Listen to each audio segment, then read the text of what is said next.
A very good morning to each and every one of you who've taken time to join me. Thank you. I will be on, and it's part of a series every Tuesday and every Thursday mornings where I will bring you short, very fun topics. So I would love to hear from you. So don't just subscribe or follow if you're watching from Facebook, but I would love from your comments to see what are the specific issues you are going through or what content I should be creating for you. So mark it in your calendar and let's get started, okay? So I created this for you. Today's topic is on teenagers, rebellious teenagers, and this is a serious topic. I spoke to some friends and they were saying, Junior, instead of covering, the milder ones, why don't we talk about those that are really going through periods where the teenagers saying, I hate you, or we are really worried because they are beginning to have boyfriends, girlfriends, and we are concerned about unprotected sex. So every Friday, let me just digress for a bit.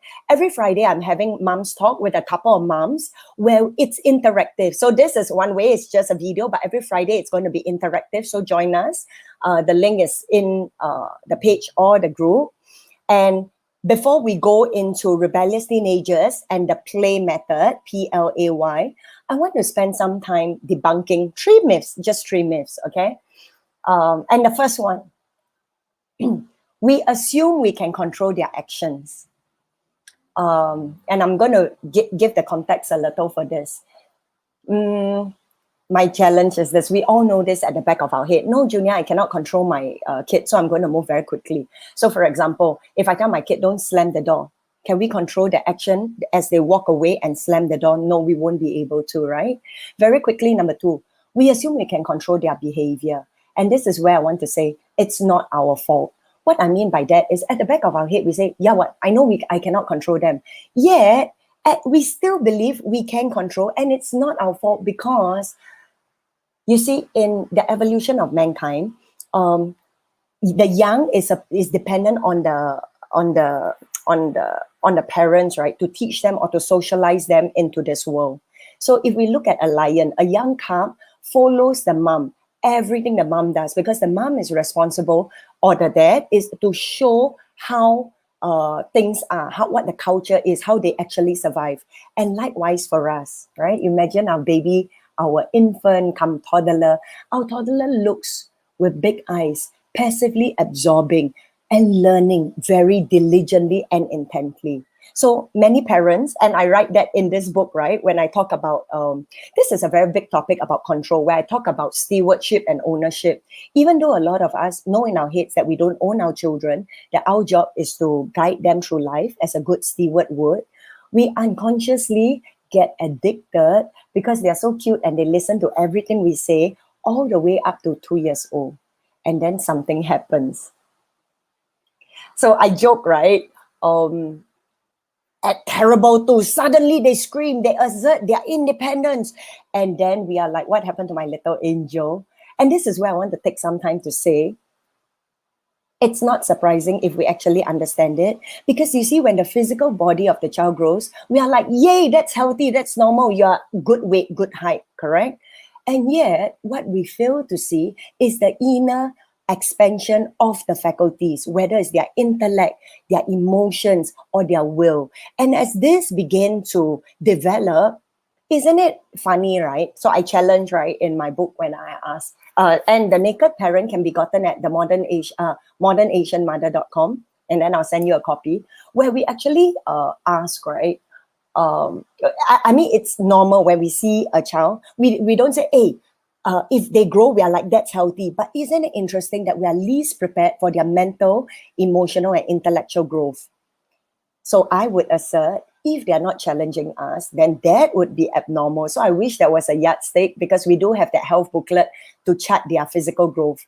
But how about their emotional, mental, and intellectual faculties? If we had something like that, I think it would definitely prepare us parents a lot more when they begin to challenge us, okay?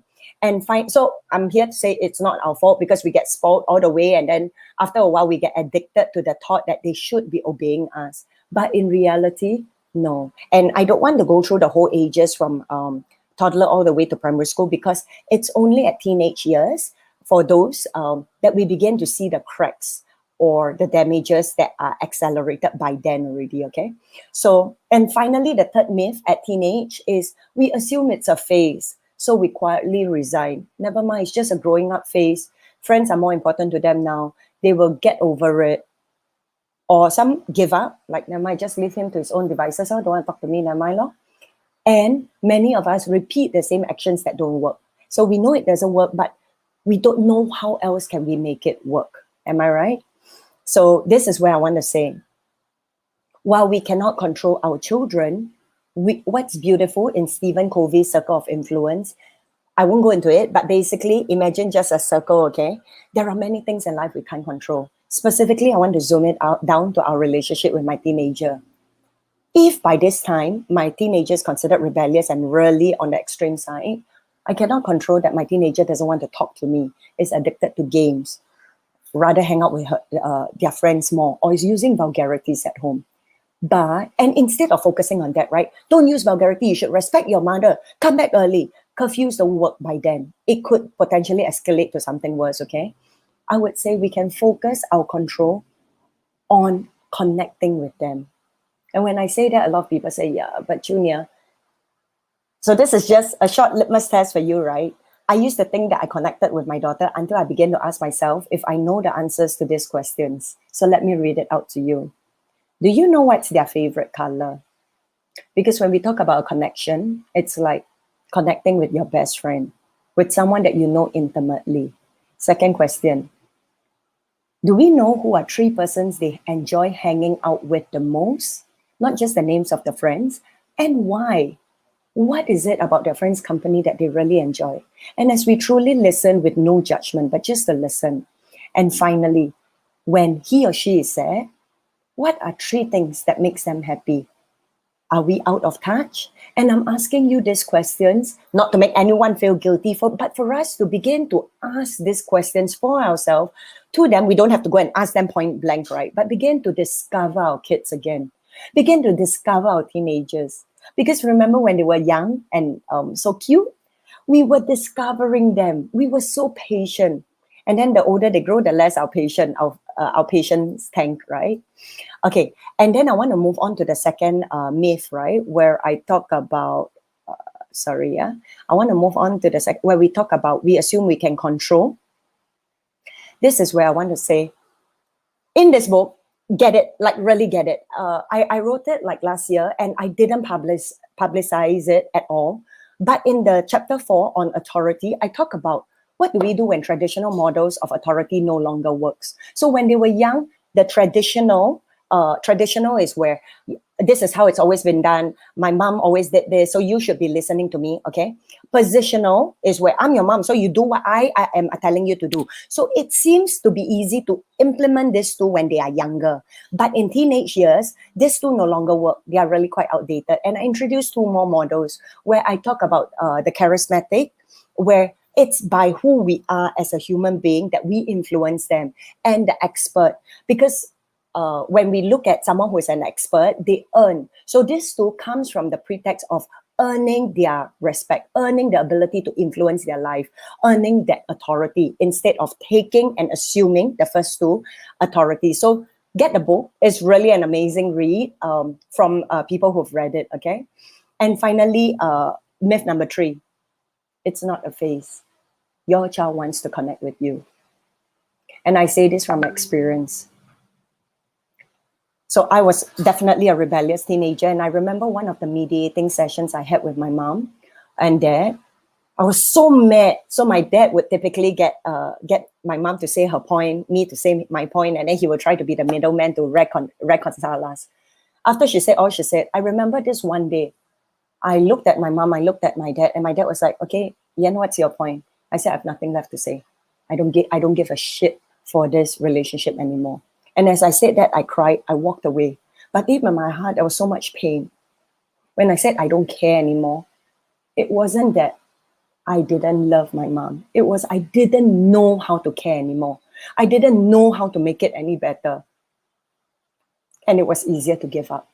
So hang in there if they give you just the tough stance like I did to my mom, because deep inside is the cry to want to really connect with you. Okay, so I want to quickly move into the play model. And if you have any questions, please type them in. Okay, so my play model comes with P. P stands, so P.L.A.Y, play with your teenagers. When I first created this acronym, I put a lot of thought into it. I thought it's perfect that it is so, seriously play is exactly what I want to do to grab your attention, because so often we easily play with our younger kids, but with our teenagers, we seem to get all serious and grown up, and we lose that lightheartedness in the relationship. Okay, so P stands for praise. Please write it down wherever you are. The more, the better. Do we compliment them more than we do we compliment more, or do we criticize them more in our interactions? I remember sharing this at one session, and one mom quickly said, "Yes, I praise my son a lot, one." And my immediate question to her as I looked, because I knew she had issues, right? I was like, "How many times a day?" Her eyes open wide. Huh? You mean I should be praising him many times a day? And that's what I get. Okay, so remember I said when we are talking with rebellious teenagers, we are talking about a lot of hurt that really needs to be repaired at this stage now. So I want you to imagine a beaker of murky water, not clear, but a bit dirty. Okay, if we throw in a compliment every once in a while, or when we are in a good mood, what's the overall condition? Like one drop here, one drop there. The entire overall environment is still negative. It's still heavy, distant, if we tell the truth. The way to really change the entire beaker, which is the environment at home, is really to start changing the language used at home to one of generous affirmations, encouragements, and compliments. So initially, I'm going to say this. So it's easier to like pour out the bad water and like pour generous amounts of clear water in to quickly change the environment, right? So initially, what we say may seem to make no difference, right? Because we're like, ding, ding, and the environment is not used to it. So my statement is this, because she asked me, Junior, how many times a day, right?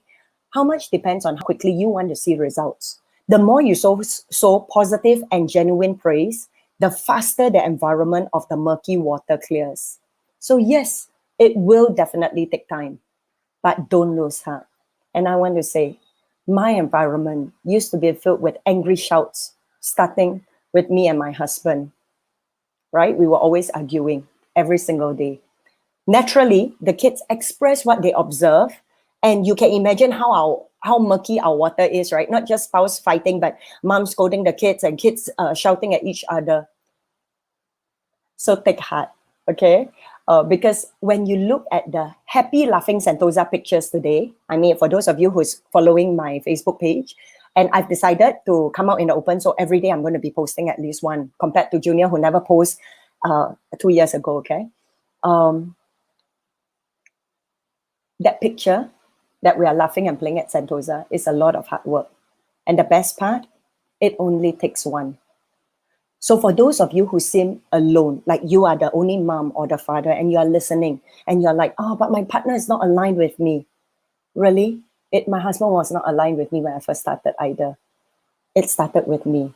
I did not get my husband's agreement or permission. I decided to transform the environment at home because this is my life, my relationship with my kids. So trust me, today is a far cry, but continue to sow. Number one, praise. Number two, L stands for listen without any interruptions, evaluations, or even agreements. Okay, and I want to say this, often we're not listening, even now. Are you really listening to this video as you are tuning in, or agreeing or disagreeing selectively in your head? Some parts no, some parts agree. The only one thing I want to share is about these two words called empathic listening, where we listen not to understand with the head, but to feel the way they feel with our hearts. When we listen with the heart, no longer do we want to give solutions, to reprimand, or to tell them what they should have done. But our goal is really to experience how they feel. That's it. So when I say listen, I mean that your goal is to experience how they feel. So if they talk, and you're coming from, ayo, that friend very bad. Ayo, again, you know, do your work. Ayo. Don't listen from there. Try to shift, right? To listen from your heart. Why did they share about that friend? And what are they trying to share with us? I use FIT. What are their feelings as they are sharing? What is the intention behind the words? Look under. T stands for what are the thoughts as they share. Because they are taking a risk, you know, even as they open up to us. Judgments happen so often. We could be the last person to judge them. So let's not listen from the head, but listen from the heart. So you will know, this is the end point that you will want to reach, okay? That you've truly experienced how they feel when you have nothing left to say. Because their world is no more separate from your world. So this is my world, this is their world, right? Often we are at loggerheads and me trying to tell you and them trying to run away. So what I'm trying to say is when I am in your world and we share that world, I have no more advice left to give you because I'm just in the experience with you. So I remember just this Saturday, my eldest teenager, I was really upset with her because of her attitude. I think I asked her to look at something and she was like, Mom, I don't care for what you asked me to listen. And then I got angry, right? So I started shouting at her. But as we continued the conversation, it changed into me digging, like asking her questions. And by the time we were done, we identified an incident where her friends hurt her so bad and she kept it all inside. So this is what I call the hidden spot, right? Where she didn't even know that she was keeping all these hurts. We went to the room, I closed the door, I told the others we didn't want to be disturbed. I told her to let it out. Because when we keep the negative emotions stored, suppressed, buried, it causes dis-ease, it's stored in the body, okay? And then I even asked her, Love, do you want mommy to stay here or do you want me to give you your privacy? She looked at me and said, please stay here. And then what's beautiful that happened after that is she cried. I told her, let out the words that you always wanted to say. And this was like, what, 5 years ago, you know, or words that you wanted to say. So she poured it out and she cried. She was like, why? You know, why? Why did you exclude me? Why did you abandon me? And as she said out the words, right, I began to cry. I could so feel her pain. Just lying there, holding her, I could just feel her pain, her abandonment, her unanswered questions.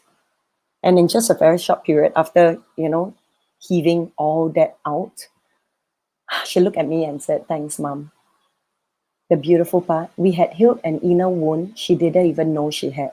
Her rebellion didn't come from just a superficial because she didn't want to do what I asked her to do, right? It came from her deciding to shut people out when her friends shut her out. And she didn't know. So it's not her fault, right? And then, so I asked her, how do you feel now? She was like, Mom, I actually feel lighter. I smiled. And this is where I want to tell you. Maybe it's not just our kids, but us who are keeping a lot of inner wounds. As we heal those within, we become more whole to begin to extend unconditional love. Okay. The third one is where I want to say, ask. A stands for ask versus tell.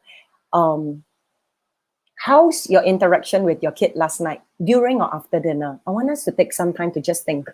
Instead of just listening to what Junior is saying passively, how was your interaction with them? If you think back to your communications with them, was there more telling or asking? So back to the environment where I talk about the murky water, right? What's normal may be us telling them, right? It may be our blind spot where telling them becomes the norm already as part of the language. And that's fine, okay? I don't want us to look back, but choose today to be the start where we start to ask. We introduce question marks into our conversations a lot more. So, okay, so for example, my number 3 came back, right? And then I wanted to spend time with her. So I asked so instead of just come, now is our time, right? I asked, hey, I would like to spend time with you. Would you like to? And then she said no, you know. Like really, I push aside my work and everything just to spend time with her. And she said no. What I did is I just waited and I held the space, right? When I say hold the space, imagine yourself, right, in a bubble. And the bigger the bubble you can extend, the imaginary bubble, right? Holding a positive space where, hey, you know what? When you're ready, love, mommy is here. So I sat in the same living room with her. There was a frown on her face as she finished her work. And I was just doing my work happily. And as she turned to me, I just smiled at her and there was no need for any words, okay? So she knows that when she's ready, I'm here. Just being in the same space with her, with no words, communicates a lot. So why I share this is, okay, again, two worlds, right? Let's say this is mama, this is the child, right? Telling them leaves them no choice, right? Telling is like enforcing what I want. Instead of, but when I ask, this is the picture where I open up. And I'm inviting you to share with me your world, for your world and mine to become one. So I don't know about you, but I wouldn't want to be with a friend who's always telling me her side, right? We meet up, she tells me about everything that goes on in her life. And when I'm ready to share with her my side, she either doesn't want to listen, walks away, or tells me what I did wrong. So likewise, right? Our kids, I think often with teenagers, we tend to, out of love in wanting to protect them, be telling them too much. If you have any questions, please type it in and I'll move on to the last one. Y stands for say yes, yes, yes. Wherever you are now, I invite you to just repeat it audibly just for you. Yes, yes, yes. And look at how yes transforms your entire emotions in the moment. How much of our language, including our nonverbal, is a yes? So I was a no mother. And that's very interesting because when I was a child, right, I stopped asking or telling my mother things because I always knew the answer. Everything also cannot one. Everything also no. She was quite boring to me. And yet, unconsciously, I was repeating what I hated to my kids. So this is an exercise I invite you to do, right? One day, I sat down.